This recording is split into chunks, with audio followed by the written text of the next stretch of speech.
Hello student, आपका स्वागत है अपना यूट्यूब चैनल शर्मा पे स्टडी में। सो फ्रेंड्स, आज क्लास 10 का महत्वपूर्ण फार्मूला देखने वाले हैं सब्जेक्ट मैथ का, जो एग्ज़ाम से रिलेटेड है और बिना फार्मूला का मैथ बनेगा नहीं। तो उसके जो मैथ का फार्मूला लगेगा उसके हम चैप्टर बाय चैप्टर देखेंगे कि चैप्टर 1 से चैप्टर 2 जो भी चैप्टर में उनमें से कौन सा फार्मूला लगेगा और उससे रिलेटेड क्वेश्चन। तो सबसे पहले देखेंगे, दिया गया है कि क्लास 10 के गणित के सभी महत्वपूर्ण सूत्र है, फार्मूला है 2024 के अनुसार, नए पाठ्यक्रम के अनुसार। चलिए फर्स्ट क्वेश्चन देखिए, फर्स्ट वास्तविक संख्या, चैप्टर का नाम देखिए, फर्स्ट जो चैप्टर है वास्तविक संख्या। क्या है? वास्तविक संख्या। वास्तविक संख्या में क्या क्या देखिए, क्या क्या फार्मूला लगेगा। तो प्रत्येक भाज्य संख्या को अभाज्य संख्या को गुणनफल के रूप में व्यक्त करना है। जैसे मान के चलिए क्वेश्चन रहेगा कि 156 के अभाज्य गुणनखंड के गुणनफल में व्यक्त कीजिए, तो इसको हम गुणनफल में व्यक्त करते हैं किसके अनुसार से? अभाज्य गुणनखंड यानी अभाज्य संख्या के अनुसार से। अब जानते हैं। अगला दूसरा है कि दो संख्या के गुणनफल मासा इंटू लासा होता है, जिसे हम HCF कहते हैं मासा इंग्लिश में, और लासा को बोलते हैं LCM। अगला, दो अभाज्य संख्याओं का मासा HCF होता है, HCF एक होता है तथा लासा उन संख्याओं के गुणनफल के बराबर होता है। अर्थात यदि P और Q दो अभाज्य संख्याएं हैं तो इनका HCF एक होगा तथा LCM PQ होगा। बहुत इंपॉर्टेंट चीज़ है, सब फार्मूला है। अगला देखिए, बहुपद का देखेंगे। बहुपद यानी दूसरा चैप्टर जो बहुपद है। बहुपद की घात क्या होता है? किसी बहुपद Px में चर x के उच्चतम घात बहुपद की घात कहलाती। जैसे मान के चलिए वो Px, जैसे Px कोई भी इस तरह से रहेगा, x² + 2ax इस तरह से रहता है, तो x² जो है घात, ये बहुपद वही बोल रहा है कि बहुपद की घात कहलाती है।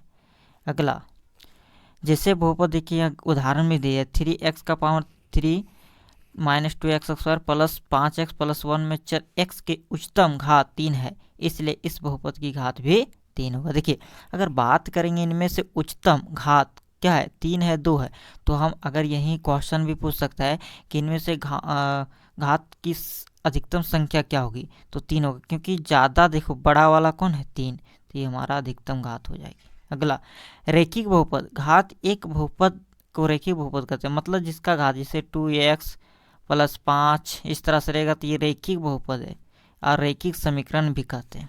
अगला देखिए उदाहरण भी दे दिया, यहाँ देखिए दिया गया है, पावर कुछ नहीं है। द्विघात बहुपद क्या होता है कि जिसका घात 2 रहेगा, बहुपद के द्विघात बहुपद का। देखिए यहाँ दिया गया है, जिसके देखिए पावर 2 है, यहाँ भी पावर 2 है, तो इसका पावर 2 रहेगा यानी अक्सवायर रहेगा, तो द्विघात कहलाता है। अगला है त्रिघात, मतलब 3 पावर, सिंपल है, 3 जिसका घात रहेगा उसको त्रिघात बोलेंगे। बहुपद के शून्य क्या होता है?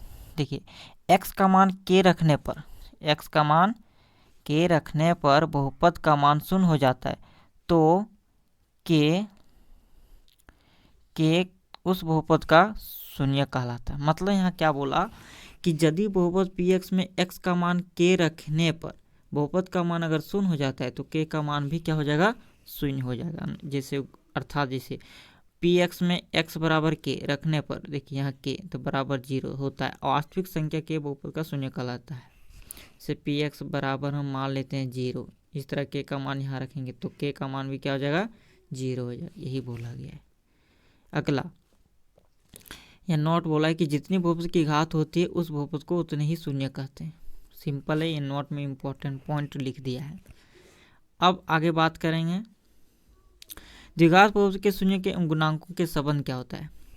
तो अगर द्विघात बहुपद ax² + bx + c, जैसे क्वेश्चन आता है कि द्विघात बहुपद क्या है, तो हम जानते हैं, नहीं जानते तो मानते हैं कि ax² + bx + c ये क्या होता है? द्विघात बहुपद होता है।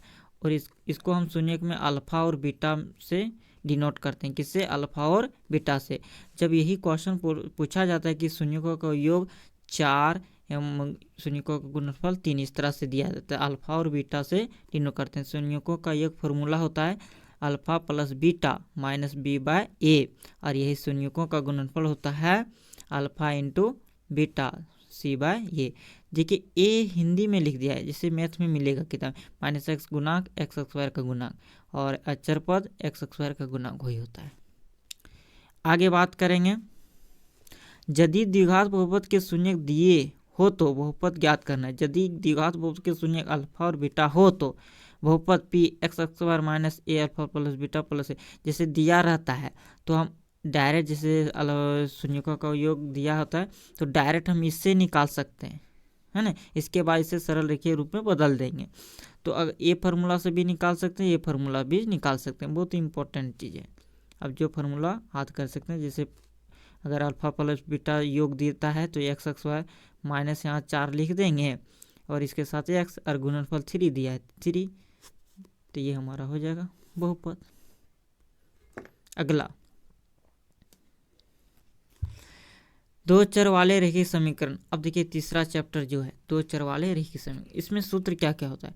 दो चर वाले रेखीय समीकरण में x plus b y plus c होता है, ये x plus b y plus c बराबर 0। दो चर वाले रेखीय समीकरण युग के हलों की प्रकृति क्या होता है। देखिए यदि समीकरण युग a1 x plus b1 y plus c1 बराबर 0 और a2 x plus b2 y plus c2 बराबर 0 हो तो अनुपात की तुलना करते हैं। क्या करते हैं, तुलना करते हैं। कैसे करते हैं आप लोग को पता होगा कैसे, a1 बटा a2 बराबर b1 बटा b2 बराबर c1 बटा c, इस तरह से हम लोग अनुपात में तुलना करते हैं।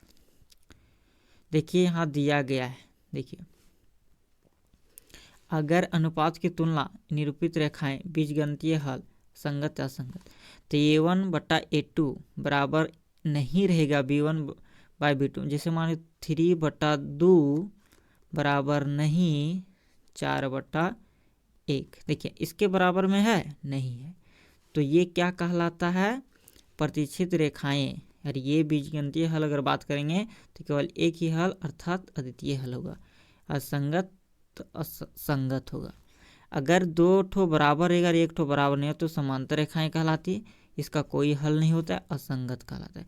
अगर तीनों बराबर आपस में आ जाता है तो समबाती रेखाएं समपाती रेखाएं अपरिमित रूप से अनेक हल होता है और ये संगत होता है। इसके बाद यही आगे इसमें दो चर वाले रेखीय समीकरण युग्म को हल करने की विधियां दी है। अब देखिए दो चर वाले रेखीय समीकरण जो होता है हम 3-4 विधि से हल करते हैं। एक ग्राफीय विधि, 3 विधि भी बोल सकते हैं, उसे भी बता रहा हूँ, विलोपन प्रतिस्थापन या विस्थापन वही दी है। ग्राफीय विधि से हल करते हैं। एक होता है बीजगणितीय विधि, मतलब विस्थापन और विलोपन, जिसे हम प्रतिस्थापन विधि बोलते हैं। क्या बोलते हैं, प्रतिस्थापन विधि को बोलते हैं विस्थापन विधि, यहाँ दिया विलोपन विधि। एक होता है वर्ज गुणन विधि। क्या होता है, वर्ज गुणन विधि। तो अब 4 प्रकार के पढ़े होंगे किताब में। इसके बाद आगे है द्विघात समीकरण, चैप्टर चौथा आज देखेंगे। चैप्टर चौथा का सूत्र क्या क्या है तो सारे नोट कर लेना। ये देखिए बिना सूत्र से आप मैथ नहीं बना पाओगे। सबसे पहले आप लोग को फार्मूला याद करना होगा। द्विघात समीकरण वह समीकरण जिसमें चर x की उच्चतम घात 2 होती है द्विघात समीकरण कहलाती है। ये तो पहले बता चुके हैं, उदाहरण में दे दिया यहाँ। द्विघात समीकरण मानक रूप कैसे, x square plus b x plus c बराबर 0, जहाँ ए बी और सी का अचर होता है। क्या होता है, अचर। अचर आप लोग जानते हैं, जैसे 2x प्लस बी वाई इस तरह से लिखेंगे, 2x प्लस 3y इस तरह से। तो ये हमारा क्या होता है, अचर होता है, ये हमारा क्या होता है, चर होता है, याद रखिएगा। आगे बोला है द्विघात समीकरण के मूल ज्ञात करने के लिए द्विघात समीकरण के मूल 2 मूल होते हैं, इन्हें निम्न विधियों से हल करते हैं। एक होता है गुणनखंड विधि, इसे हम निम्न उदाहरण से समझते हैं जिसे दिया गया है। तो चरण में देखो क्या किया है कि सबसे पहले एक्स स्क्वायर का गुणांक तथा अचर पद का गुणनफल करेंगे, मतलब इससे साथ गुना करेंगे। एक्स स्क्वायर गुना 6 क्या हो जाएगा, 6x स्क्वायर। अब एक्स स्क्वायर को गुना एक्स चर पद में करेंगे, देखिए एक किया 6। अब दूसरा चरण क्या बोला कि अब एक्स स्क्वायर, अब x गुना 5 को ऐसी 2 संख्या के रूप में लिखते हैं जिनका गुना करने पर 6x गुना x चर पद हो आए तथा योग करने पर 5x को। मतलब समझ में कुछ आया नहीं आया बता रहा हूँ। अगर ए फर्स्ट और लास्ट को गुना करेंगे क्या आएगा, 6x स्क्वायर। अब हमें इसे अभाज्य गुणक में या तो कुछ में तोड़ देना है और हमें ये भी देखना है कि इसे गुणनखंड करने पर, अब खाली स्थान बीच में रखते हैं इस तरह से, दो खाली। अब यहाँ 2 पॉइंट ऐसा रखना कि जोड़ने पर 5x आना चाहिए और गुना करने पर 6x आना चाहिए। अगर हम 3x और +2x गुना करेंगे तो 6x आएगा, लेकिन जोड़ेंगे भी तो 3 या 2 5 आएगा, तो हमारा यही होगा। देखिए यहाँ दे दिया है, उससे भी दिया होगा, ठीक है। नहीं तो हम देखो तरीका देखो दिया है, x² + 5x + 6 = 0। तो x को गुना किया, देखो 2x 3 में तोड़ा, तो देखिए 6x² गुना का आया। अब देखिए इसको चरण थर्ड में क्या किया, अब इसको 2 भाग में, देखो बीच में खाली स्थान 2 बोले देखिए छोड़ना है, तो ये किया। अब इसको कॉमन ले लिया, x कॉमन, यहाँ तो 2 बचेगा, x + 2 + 3 कॉमन, तो x + 2। अब देखो ब्रैकेट के अंदर वाला दोनों बराबर मिलना चाहिए, तो हमारा सही होगा, नहीं था नहीं, गलत हो जाएगा। फिर x + 3 x + 2 = 0, इसलिए x + 3 = 0, x + 2 = 0। अब x के इधर भेजेंगे तो -3 और a इधर भेजेंगे तो -2। अब द्विघात समीकरण मूल क्या आ गया, -3 आया और एक -2 है, यानी x का पावर, यानी x का मान 2 ठो आया, -3 और -2, यही हो गया मूल। इसके बाद आगे है द्विघाती सूत्र का उपयोग करके भी बना सकते हैं। द्विघाती सूत्र का उपयोग, ये सूत्र याद रखना, ये वाला फॉर्मूला, x बराबर -b + √bx² - 4s बटा 2a, ये फॉर्मूला याद रखना है।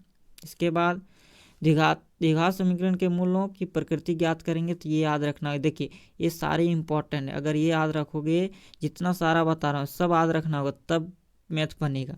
यदि द्विघात समीकरण x² + bx + c हो तो मूलों की प्रकृति होगी। देखिए अगर bx² - 4ac बड़ा रहेगा 0 से, तो मूल वास्तविक एवं भिन्न भिन्न होंगे।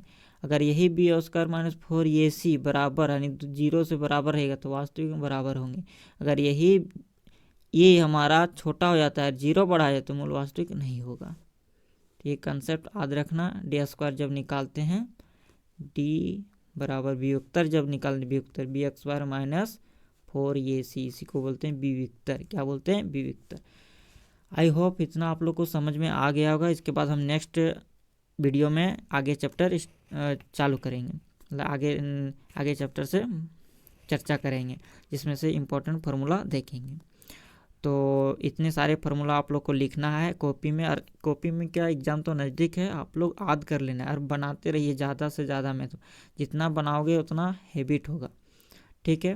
थैंक यू, और चैनल को सब्सक्राइब करें, लाइक करें, शेयर कीजिए, ठीक है। अपना ख्याल रखिएगा, धन्यवाद।